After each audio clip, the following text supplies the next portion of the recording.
That was definitely a really a really interesting question. It's such a journey because because sometimes you're asked it when you're like brand new to a project and you're sort of like wrapping your head around why more technical people are interested in this problem so passionately, right? Like I'm starting a new project with my supervisor on sort of quantum phase transitions and things like that.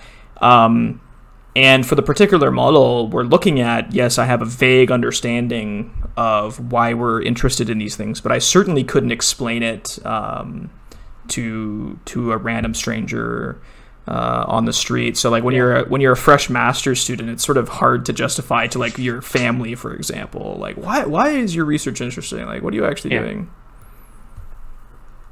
That comes with that certainly comes with getting more and more familiar with the topic, and like your intuition gets better, and so you get better at understanding why people might care about this. And I remember giving talks, like giving my like prelim talks or whatever when I was a master's student, and I just like think back to them, I'm like, oh, those were so bad, like like I did not communicate that at all, right? I like maybe technically correct, but not good talk, right?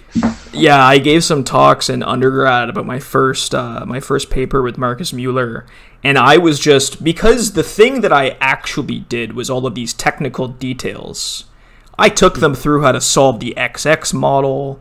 I took them through all the, how do you diagonalize this thing? What's actually happening here? And by the end, everyone's like, what did you actually do? Like, what did you prove? Yeah.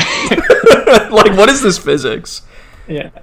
I had a talk once, so this is back when I was doing density functional theory, and I gave the talk, and okay, density functional theory is the theory of quote unquote density functionals.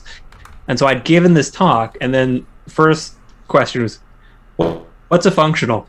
And I was like, oh, you didn't get anything from that talk. I'm so sorry. Like, yeah. It's just out of, like I'm just like, I showed you what I did. And then like, that's not what people want to see. People want to like learn from what, like, you can't give this ridiculous technical talk, because even at conferences, I never kind of, even at conferences, you can't do, even if the conference is, specialized, you can't just jump into the rigorous technical details. Yeah. And maybe that's something I didn't appreciate until getting so far, I guess, is that like everything's like there are serious specializations, and you can just be in a slightly adjacent field and just be like, I don't know what this guy's talking about. Like, it's like, we need to take this down, and so like going to you need to really get good at catering to your audience, and that's a whole science communication thing too.